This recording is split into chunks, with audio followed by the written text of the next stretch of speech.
खुदा की कुदरत को समझने के लिए तालिबे हक बनना बहुत ज़रूरी है और खुदा अपने तालिबों को बदला देता है।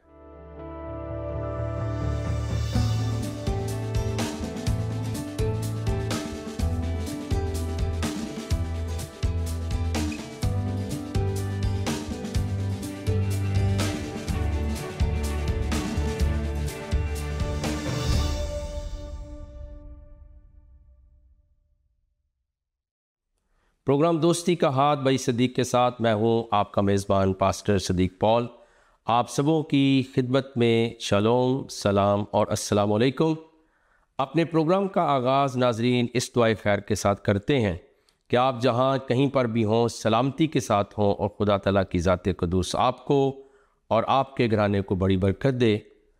आज का प्रोग्राम कुरान की फरियाद पार्ट 2 का आखिरी प्रोग्राम है और मेरा ईमान है कि आपने पिछले तमाम प्रोग्राम में से कसरत की बरकत पाई और सीखने को मिला, कलाम इलाही को भी सुना और साथ साथ कुरान की बेबसी और मुसलमानों का बेइल्मी का कल्चर और प्रोफेसर अली हसन मुज़फ़्फ़र की तमाम तहरीर की हुई बातों को सुना कि किस तरह से अहले इस्लाम के यहाँ कुरान का रद्द हो रहा है और किस तरह से ये उम्मत बिखरी हुई है। और आज हमें चाहिए मसीही होते हुए कि हम सारी खल्क़ के सामने इंजील की मुनादी करें और जो कलाम मुक़द्दस में लिखा है कि बाज़ों को आग में से झपट कर निकाल लें और उनको गुमराही से फेर लाएं, क्योंकि खुदावंद यीशु मसीह खुद इसलिए आए कि वो खोए हुओं को ढूंढें और उन्हें निजात दें। आज हम उनकी किताब के पेज नंबर 39 के ऊपर गुफ्तगू करेंगे। लिखा, दीन एक इज्तिमाई निज़ाम है।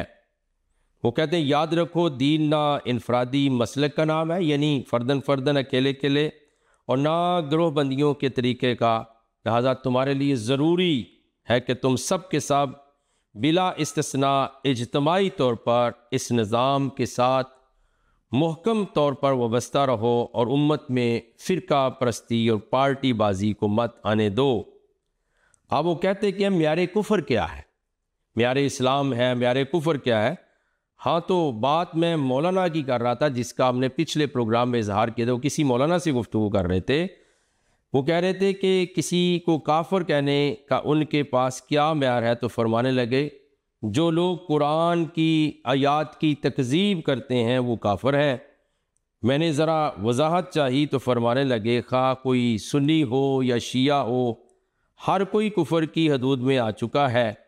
इस पर मैंने कहा मौलाना आपके म्यार के मुताबिक तो कोई इंसान भी मुसलमान नहीं, क्योंकि तकज़ीब आयात दो तरह से, एक तो ये कि कुरान की किसी आयत से इनकार किया जाए या किसी आयत की तावील अपनी सवाबदीद अपने मुफाद के मुताबिक की जाए, और दूसरे इस तरह कि कुरान की तमाम आयात को हक सच मानने के बावजूद इंसान उन पर अमल ना करता हो। तो मौला ने कहा हाँ। फिर वो आगे एक हेडिंग देते हैं कि अहले तशी का कुफर, और फिर मज़ीद वजाहत करते हुए मौला ने कहा कि अहले तशय्यो जो है कुफर करते हैं क्योंकि वो तहरीफ़ कुरान के कायल। अब देखिए वही बात आ गई, और इस बात को हमने कुरान की फरियाद के हिस्सा दोम के दूसरे प्रोग्राम में अर्ज़ कर दिया था कि वो वहाँ कहते नहीं कुरान जैसे था वैसे का वैसा ही हमारे पास पहुँच गया है। तो हमने कहा था ऐसे नहीं हुआ, बल्कि वहाँ बहुत जंगो जदल हुई और उन बुनियादों पर आज भी उम्मत मुसलमा के अंदर लड़ाई झगड़े और कुफर के फतवे आम होते हैं। तो कहते हैं कि ये शिया लोग जो हैं ये काफिर क्यों हैं। वो कहते हैं कि वो तहरीफ़ कुरान के कायल हैं कि मौजूदा कुरान असल नहीं है। असल कुरान वो था जो हज़रत अली ने मुरत्तब फरमाया था, वो अमाम गायब के पास है और मौजूदा कुरान से मुख्तलिफ है।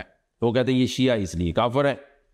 और मैंने आपसे अर्ज़ की थी कि आपने एक किताब पढ़नी है अलूमुल कुरान, कुरानिक साइंसेस, इंग्लिश उर्दू दोनों में है, और अल्लामा तकी उस्मानी ने उसके अंदर एक चैप्टर बांधा है कि जो आयात जिस तरह से नाज़िल हुई थी कुरान, उन्होंने साफ फरमाया है कि जो हमारे पास कुरान मौजूद है वो तरतीब नज़ूली के अतबार से उस पहले कुरान से मुख्तलिफ है। और फिर वो कहते हैं कि सहाबा को याद भी नहीं रहा कि कौन सी आयत कहाँ उतरी थी।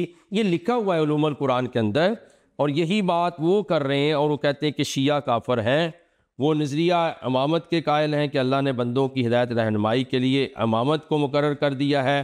फिर बार में इमाम की वो बात करते हैं, उन इमामों की इमामत को मानना, उस पर नजात और सारी दीन की हदायत का जो नज़रिया है वो शिया के नज़दीक इमामों को मानने पर है कि इमामत का नज़रिया अगर आप नहीं मानते तो कुछ भी नहीं मानते।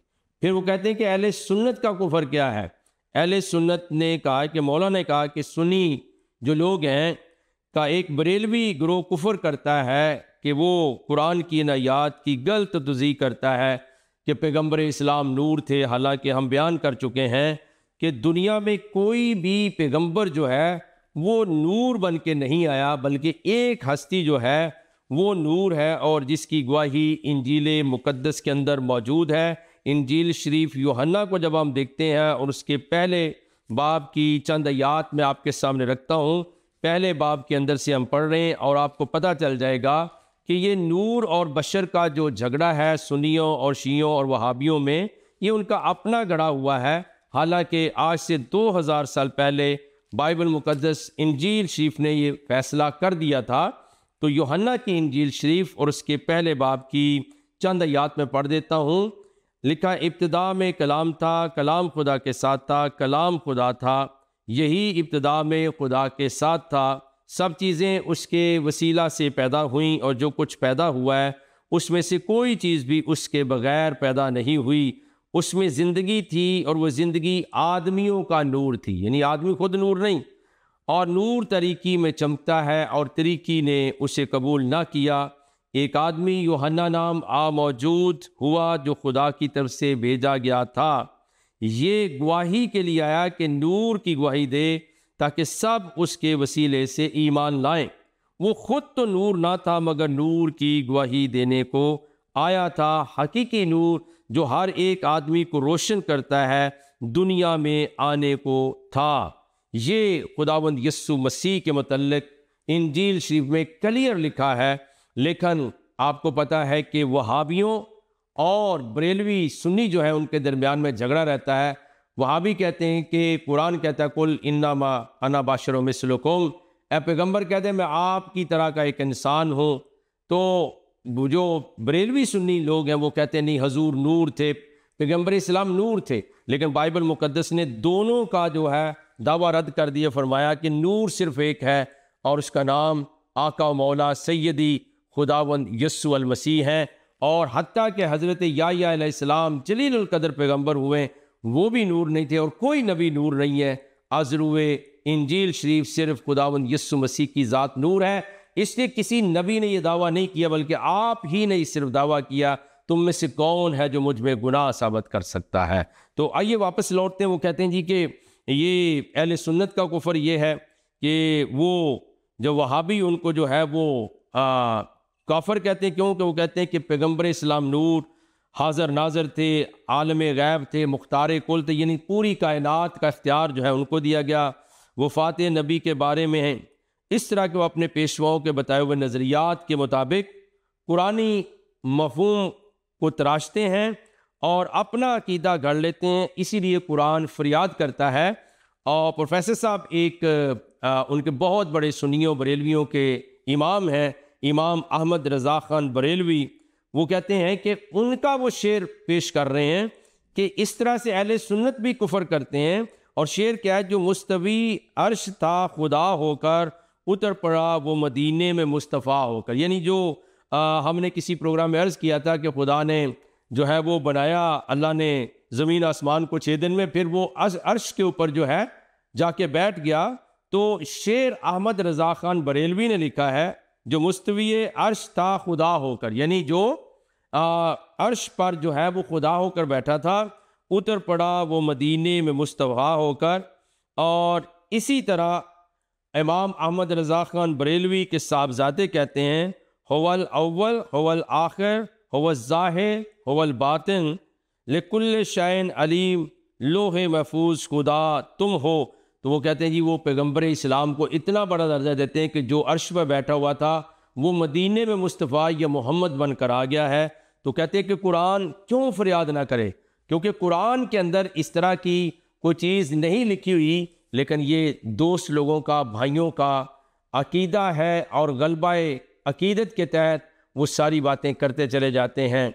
लेकिन जब हम खुदावंद यीशु मसीह की हकीकत, जिसकी मदाह इंजील शरीफ भी है, बाइबल मुकद्दस बड़ी पड़ी है, और कुरान शरीफ उनकी गवाही और मदाह के अंदर, उनकी हम्दुस्सना के अंदर बयान करता है, तो फिर हमारे कई उलमा को और मौलवी साहबान को बहुत मसला होता है और वो लड़ाई झगड़े पर उतर आते हैं। लेकिन ये अशआर जो हैं वो कुरान की फरियाद है कि ये तुम क्या कर रहे हो, मेरे अंदर तो कुछ भी ऐसा नहीं लिखा। मौलाना ने कहा, वो मौलाना जो उनके साथ बात कर रहे थे, कहते कि सुनिया का देवबंद ग्रोह कुफर करता है कि वो कुरान की आयात को गलत बयान करता है। मौलाना ने कहा कि मॉडर्न लोग कुफर करते हैं कि वो नमाज, रोज़े और दीगर इबादत के पाबंद नहीं, और ये भी कुरानी आयात की तकजीब है। मौलाना क्या पीरो मलंग भी कुफर करते हैं, वो ना सिर्फ नमाज रोज़े के तारक होते हैं, नहीं पढ़ते, बल्कि उनके अक्सर अमाल भंग पीना, सूटा लगाना, नंगे पाँव रहना, गालियाँ देना शरीयत मोहम्मदी और कुरान के ख़िलाफ़ है, लिहाजा कुरान फरियाद कर रहा है। फिर कहते हैं वो मौलाना ने कहा कि अहले हदीस कुफर करते हैं, वो कुरान से मुतसादम हदीस को भी सही और सच मानते हैं कि हदीस है तो बस ठीक है, हालांकि उनमें बहुत सारी हदीस इस काबिल नहीं कि उसकी निस्बत पैगम्बर इस्लाम के साथ कीजिए, वो मन गढ़त हैं, बेबुनियाद ही नहीं बल्कि कुरान के भी ख़िलाफ़ है अहले हदीस भी। और फिर वो कहते हैं कि मसलन अहले हदीस ये बयान करते हैं कि रसूल की वफ़ात के बाद सहाबा मुर्तद हो गए थे। बुखारी के अंदर ये बात लिखी हुई है। मुता की इजाज़त अब भी है, बख्शिश के लिए गुनाह का सरजद होना ज़रूरी है, अमामों पर ईमान लाना ज़रूरी है, कुछ आयतें बकरी खा गई है, और फिर हालत हैज़ में अपनी बीवी से मुबाशरत करना जायज़ है, ये भी बुखारी में है। रोज़े में मुबाशरत करना, अपनी बीवी के साथ सेक्सुअल राइट को निभा देना, ये भी बुखारी में है। और सूरज शैतान के सींगों से निकलता है, ये भी बुखारी में है। और बंदर को संसार किया गया, ये भी बुखारी में है। 3 तलाक़ें बैक वक्त देना सही है। और फिर पेशाब पीने का हुक्म बुखारी के अंदर, रसूल पर जादू हो गया बुखारी के अंदर। तो वो कहते हैं यूँ तो बहुत सारी हदीसें हैं जिन पर मुफक्किरीन ने बहस व तनकीद की है, और ये हैं 20 सियासित्ता की। कहते हैं कि सियासित्ता यानी सही 6 यो किताबें हैं हदीस की, बुखारी, मुस्लिम, अबू दाऊद, मुस्लिम शरीफ और तिरमिज़ी, अबू नसई और इब्ने माजा वगैरह वगैरह। वो कहते हैं कि उनके अंदर हैं, और अहले हदीस के नज़दीक ये किताबें अथॉरिटी हैं। हालांकि ये हदीस कहते हैं कि कुरान की आयतों से मुतसादम है, टकराती हैं, इंटरडिक्ट करती हैं, लेकिन फिर भी अहले हदीस के कहने के मुताबिक उनको सही ना मानने वाला कुफर के दर्जे को पहुंच जाता है, क्योंकि ये बुखारी शरीफ में है, ये बुखारी शरीफ में है। वो कहते हैं जी इसलिए ये जो वहाबी लोग हैं ये भी कुफर करते हैं, जो अहले हदीस कहलाते हैं। अब वो कहते हैं कि कुछ वजाहतें कुरान की रोशनी, यानी कुरान की फरियाद है कि मेरे अंदर तो ऐसा कुछ नहीं लिखा, लेकिन लोगों ने चूँकि इस्लाम का स्ट्रक्चर खड़ा करने के लिए कुरान को भी पशे पुष्ट डाल दिया, और जिस तरह प्रोफेसर साहब की किताब में है कि उन्होंने इस तरह की हदीसें बयान कर लीं जिनका कुरान के साथ कोई तल्लक नहीं। तो कहते हैं कि वजाहत क्या है? वजाहत ये है कि सहाबा कराम खुसूसन खुलफा राशिदीन, जिनका ज़िक्र अशरा मुबशरा में आता है, इंतहाई अजीम इंसान थे, मरते दम तक ईमान पर कायम रहे, उनके बारे में इर्तदाद यानी सहाबा पैगम्बर इस्लाम की वफ़ात के बाद मुर्तद हो गए, यानी वापस चले गए। इर्तदाद की हदीस तोहमत ही नहीं बल्कि बहुतान है जो नाकाबिल माफ़ी। कहते कि ये जो फेल है कि सहाबा को कहा जाए कि वो उल्टे पाँव फिर गए या इर्तदाद कर गए या उन्होंने इस्लाम को छोड़ दिया पैगम्बर इस्लाम, आज तो वहाँ बहुत ज़्यादा इख्तलाफात हुए, और फिर आज तक शिया और सुन्नी की ये वहाबियों की लड़ाइयाँ जारी हैं, ख़ानदान बनु उमैया की जो तकसीम है और सब कुछ है। तो कुरान की फरियाद इसके ख़िलाफ़ है कि तुम क्या कर रहे, तो वो कहते हैं ये नाकाबिल माफ़ी है जो वो बयान करते हैं। फिर कहते हैं मुता की इजाज़त कुछ मखसूस हालात में थी, यानी मुता ये है कि जी कुछ ख़ास वक्त के लिए पैसे देकर किसी औरत के साथ जो है वो अपनी सेक्स की हाजत को जो है मुबाशरत करना या हाजत को पूरा करना। और वो कहते हैं कि ये तो कुछ वक्त के लिए थी और ज़माना खिलाफत में ख़त्म कर दी गई थी, कुरान में भी इसकी इजाज़त नहीं, कुरान में निकाह और तलाक़ का बाकायदा निज़ाम है। और फिर ये लिखा है कि ये इस तरह नहीं कि चंद रुपयों, ये मुता की तारीफ़ कर रहे हैं, चंद रुपयों के बदले घंटे 2 घंटे के लिए मुआदा किया, मतलब बरारी के बाद, यानी औरत से अपना जो है सेक्स का मामला करने के बाद औरत को फ़ारिग कर दिया। इस अमल को हदीस क्या कर बयान करना सरासर ज़्यादती है। और चुनाचे ये हदीस जो है तफसीर नहजुल सादिकीन में पैगम्बर इस्लाम की निस्बत करके जो हदीस नकल की वो गलत है। अब ये शियों की किताब है नहजुल सादिकीन, जितनी दफ़ा कोई मुता करता है उतनी दफ़ा उसके दर्जात बुलंद होते हैं। वो कहते हैं ये कुफर है, ये गलत है। और फिर वो कहते हैं कि मज़ीद बराम बहुत सारे ऐसे मामलात हैं कि कहते हैं हालत हैज़ में जब औरत अपने मखसूस अय्याम में होती है तो इस्लाम में कोई इजाज़त नहीं, लेकिन इन्होंने वो भी इजाज़तें दे रखी हैं। फिर रोज़े की हालत में बोसो कनार मुबाशरत का कोई गुंजाइश नहीं, कुरान इसकी भी ममानियत करता है और बुखारी के अंदर ये भी मौजूद है। तो ये काफ़ी सारे वो बयान करते हैं। वो कहते हैं पेशाब किसी सूरत में भी पीना जायज़ नहीं है, ना ही पैगम्बर इस्लाम ने कोई ऐसा हुक्म दिया, लेकिन उसका वाक़या जो है वो बुखारी के अंदर मौजूद है और मैंने उसको ख़ुद भी पढ़ा है। और इस हदीस पर यकीन करना कि हुज़ूर पर जादू हुआ था गलत है, तो कुरान उसकी नफ़ी करता है। हालांकि तफासीर के अंदर ही मौजूद है कि उनके ऊपर हुआ। इसलिए दो आखिरी सूरतें सूरा फलक और सूरा नास जिनका नंबर 113 114 है वो नाजल हुई थी। लेकिन चूँकि ये मामला जो है वो शिया का है, सुन्नियों का है, वहाबियों का है, देवबंदियों का है, लेकिन वो कहते हैं कि कुरान जो है वो खड़ा हुआ फरियाद कर रहा है। तो प्यारे अजीज़ों, अगर आज के इस प्रोग्राम को आप मेरे कुछ मुसलमान भाई शिया हो सकते हैं, वहाबी हो सकते हैं, अहले हदीस या देवबंदी या बरेलवी वो देख रहे होंगे, तो ये जनाब आपने कुरान के साथ क्या हासिल किया। इसीलिए तो कुरान की पुकार है, कुरान की फरियाद है कि क्या कर रहे हो। लेकिन अगर कोई कुरान को बेचारा कोई गैर मुस्लिम हाथ भी लगा दे, और तुम नापाक हो, तुमने छुआ, इसको ये किया, और उसको मार देते हो, तो ये क्या कर रहे हो। तो मैं नहीं कुछ भी कह रहा, ये कुरान की फरियाद जो किताब है प्रोफेसर अली हसन मुजफ्फर साहब की, उसके अंदर ये सारी बातें लिखी हैं। और मेरे लिए मुकदमा पेश करना आसान हो गया है, क्योंकि अगर मैं अपनी तरफ से इतनी बातें कहता तो आप मेरे ऊपर फतवा लगाते। लेकिन मैं नहीं ये कह रहा हूँ, अली हसन मुजफ्फर साहब प्रोफेसर हैं, उनकी ये किताब है और आपको दावत आम है कि आप जाइए मार्केट में, इस किताब को ख़रीदिए और इसको गौर के साथ पढ़िए और आपको ये बातें इसमें मिल जाएंगी। तो हम थोड़ा सा इख्तिताम की तरफ बढ़ रहे हैं, लेकिन कुछ बातें मैं आपको जो है वो अर्ज़ कर दूं। कहते हैं मेरा मौक़िफ़ क्या है। यहाँ ये नुक्ता वाज़े रहे कि कोई भी शख्स हदीस का इनकार नहीं कर सकता, वो खुद ही कहते हैं, और ना ही किसी सही हदीस पर तनकीद कर सकता है। मगर गलत फहमी यहाँ पैदा कर दी गई कि तनकीद तो यहाँ जामिन हदीस पर है कि उनसे या उनके हवारी जिन्होंने जमा की हदीसें दानिस्ता या नादानिस्ता तौर पर हदीस को इकट्ठा करने में या तस्दीक करने में कोई कमी बेशी हुई है। इस सिलसिले में ये बात भी ज़हन में रखें कि जामिन हदीस की मेहनत, खलूस, नीयत पर कोई शक नहीं, लेकिन आखिर ये इंसान थे और किसी इंसान का काम गलतियों से बालातर नहीं हो सकता।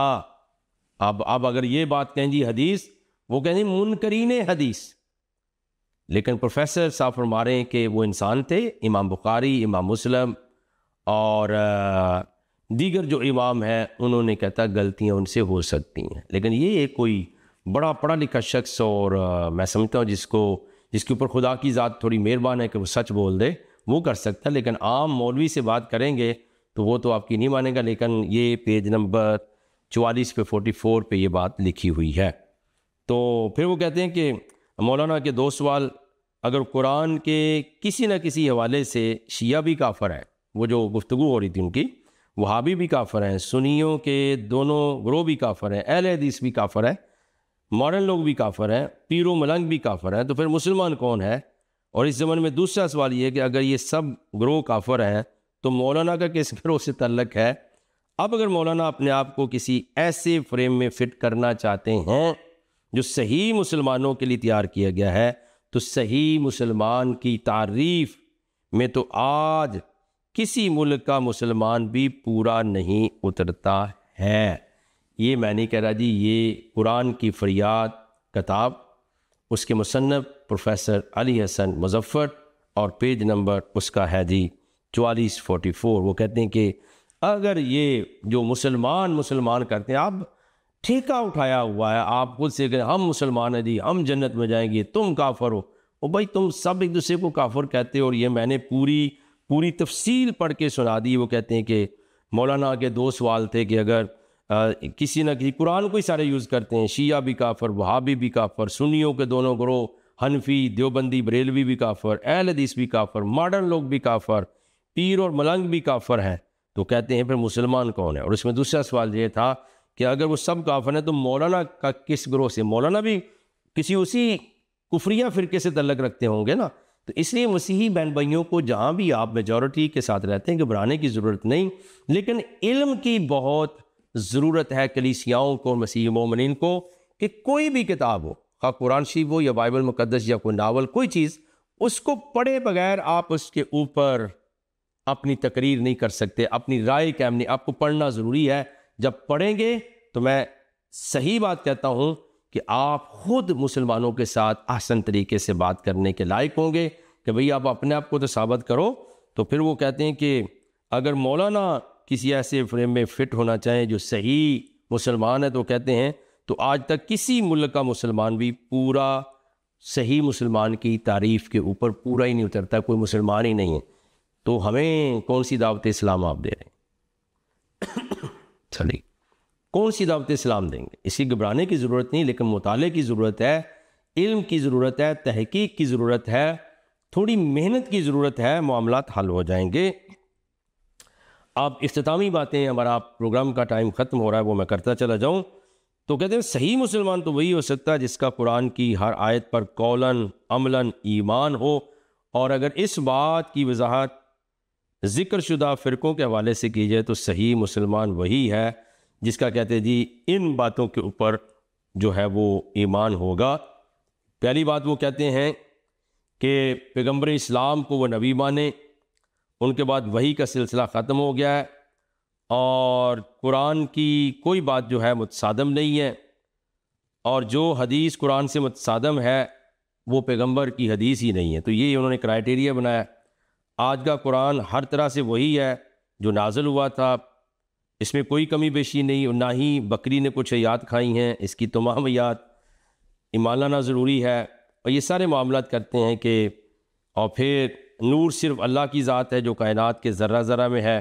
और हमने इंजील मुक़द्दस यूहन्ना की इंजील शरीफ पढ़ के सुनाई थी कि कोई नबी और कोई वली नूर नहीं है, ना कोई रसूल नूर है, सिर्फ़ खुदावंद यीशु मसीह की ज़ात जो कलमा खुदा है, कलाम मुजस्सम है, कलमतुल्लाह रूहुल्लाह और आयतुल्लाह है। और इन्होंने भी अपनी किताब में लिखा है कि मोहम्मद सिर्फ़ एक बशर हैं। और दूसरी बात यह है कि कोई नूर नहीं, अल्लाह नूर है और अल्लाह ही हर जगह हाज़र नाज़र है। कोई बाबा, कोई पीर, नबी, वली किसी जगह पर नहीं। फिर कहते मुख्तार कुल, अल्लाह के सिवा कोई नहीं है। जबकि मत्ती की इंजील शरीफ आपको पता है उसके आखिरी बाब में लिखा है कि खुदावंद यीशु मसीह ने इरशाद फरमाया, जाओ जाकर सब कौमों को शागिर्द बनाओ और उनको बाप और बेटे और उनको उसके नाम से बपतिस्मा दो। और पहले ये फरमाते हैं कि आसमान और ज़मीन का कुल इख्तियार मुझे दिया गया है। तो आपकी हैसियत अम्बिया से, वलियों से, नबियों से मुख्तलिफ। वो कहते हैं जो लोग कब्रों के अंदर हैं वो मदफून हैं, वो सुन नहीं सकते हैं, लेकिन हमारे आका मौला खुदावंद यीशु मसीह की कब्र खुली हुई है। तो इख्तितामी तौर पर वो कहते हैं कि गुमराही और तबाही का असल सबब क्या है? इंसानों की तमाम बर्बादी उस वक्त वजूद में आती जब इंसान मेहनत करना छोड़ देता है और हर काम के लिए गैब से मदद का मुंतज़िर रहता है। दरअसल ये मामूलात ज़िंदगी के संवारने का शॉर्टकट मेथड लोगों ने अपना लिया है। मेहनत और मशक्क़त के बगैर खुशहाली और कामरानी मिल जाए, इंसान की इस फितरी ख्वाहिश के लिए तकदीर, तवक्ल और समाए मौता के नज़रियात तराशे गए, यानी मुर्दे भी सुनते हैं और हर आदमी की तकदीर लिख दी गई, जो कुछ होना है, जो कर होकर रहेगा। तवक्ल और भरोसा ही ईमान है। इस तरह जब कोई इंसान, नेक इंसान मर जाता है तो अल्लाह के ज़्यादा करीब हो जाता है और फिर उसे तसर्रुफ़ दुनिया, यानी उस वक्त से भी ज़्यादा वो दुनिया के काम आपके लिए कर सकता है जब वो ज़िंदा था। लिहाजा अगर इंसान साहिब कब्र को पुकारेगा, मज़ार पे जाके उसके आगे फ़रियाद करेगा, उसको अपनी हाजत बताए, तो साहिब कब्र यानी मज़ार वाला बंदा अपनी ताकत से पूरी कर देता है। दरअसल ये पीरों फ़कीरों का अंदाज़ रोज़गार था। वो कहते हैं कि ये कोई इसमें हकीकत नहीं है, ये सब झूठ है। और यहाँ मैं हज़रत पतरस रसूल की बात करूँगा। जब वो रसूलों के ईमाल की किताब में बनी इसराइल के सामने बात कर रहे थे तो कहते हैं कि मैं दिलेरी के साथ कह सकता हूँ कि दाऊद मुआ, दफन हुआ और उसकी कब्र आज तक तुम में मौजूद है। मगर वो कहते हैं मेरे आका मौला खुदावंद यीशु मसीह मुर्दों में से जी उठे हैं और उसकी कब्र खुली हुई है। तो याद रखिए, हम मकबरों मज़ारों को नहीं मानते, ज़िंदा खुदा की हस्ती को मानते हैं और उसके पाक कलमा मुजस्सम खुदावंद यीशु मसीह के वसीले से हम अपनी मुनाजात खुदा तक पहुँचाते हैं। किसी मुर्दे के वसीले से कोई निजात नहीं। तो प्रोफेसर साहब के इख्तितामी कमेंट्स आपकी नज़र कर रहा हूँ, फिर हम दुआ मांगेंगे। कहते हैं, दरअसल ये पीरों फ़कीरों का अंदाज़ था कि लोग आएँ, मन्नतें माने और उसके इवज़ चढ़ावे चढ़ाएँ। हालांकि कुरान की वाज़ेह आयत हैं कि जिनको तुम पुकारते हो क़यामत तक तुम्हारी पुकारों का जवाब नहीं दे सकते। नेज़ जो कब्रों में मदफून हैं उनको तुम कोई बात नहीं सुना सकते। चुनाचे जिस ग्रोह के भी ये अकायद हैं, मुर्दे सुनते हैं, हाजत रवाई करते हैं, वो कुरान के ख़िलाफ़ है और यही कुरान की फ़रियाद है। कुरान फरियाद कर रहा है, कुरान इज़ ऑन प्रोटेस्ट। वो प्रोटेस्ट कर रहा है और वो एहतजाज कर रहा है, वो दुहाई दे रहा है कि याद रखिए कि मेरे अंदर ये बातें मौजूद नहीं हैं और तुम क्या कर रहे हो। इख्तितामी बातें आपसे शेयर कर रहा हूँ नाजरीन। अगर आप मुसलमान बहन भाई मेरा प्रोग्राम देख रहे हैं तो आप गौर व फिक्र कीजिएगा। अगर आप मसीही या किसी और मज़हब से तल्लक है तो आपको घबराने की ज़रूरत नहीं है। आपको समझने की, मेहनत की, इल्म और तहकीक की ज़रूरत है। आप मुसलमानों से बिल्कुल सवाल कर सकते हैं और उसका जवाब मांग सकते हैं। कुरान की फरियाद क्या है कि ताकों में सजाया जाता हूँ, तावीज़ बनाया जाता हूँ, आँखों से लगाया जाता हूँ, दो धो के पिलाया जाता हूँ। जैसे किसी मैना तोते को कुछ बोल सिखाए जाते हैं, इस तरह पढ़ाया जाता हूँ, इस तरह सिखाया जाता हूँ। यह है कुरान की फरियाद। दुआ मांगे। कायनात के रब अपने ज़िंदा पाक कलाम के वसीले से, अपने पाक बेटे हमारे खुदावंद यीशु मसीह के वसीले से हम सबको बरकत दे, निजात दे, हदायत दे, रोशनी दे। और अगर हमारे बदन कमज़ोर हैं, बीमार हैं, कोई मुश्किलात हैं, वो दूर फरमा दे, शिफा अता फरमा, क्योंकि आप शाफ़ी कामल हैं, आप मसीहा कायनात हैं। आपका शुक्र, आपकी तारीफ़ हो। ये दुआ हम कलमतुल्लाह, रूहुल्लाह, आयतुल्लाह खुदावंद यीशु मसीह के अक़दस नाम के वसीले से मांगते और पा लेते हैं। आमीन सुम्मा आमीन। नाज़रीन, आप सबका बहुत शुक्रिया। आप देख रहे थे प्रोग्राम दोस्ती का हाथ भाई सदीक़ के साथ। उम्मीद है आपने बहुत कुछ हासिल किया और अगले हफ्ते फिर मिलते हैं और बातचीत और गुफ्तगू का सिलसिला जारी रहेगा। बहुत शुक्रिया। Thank you.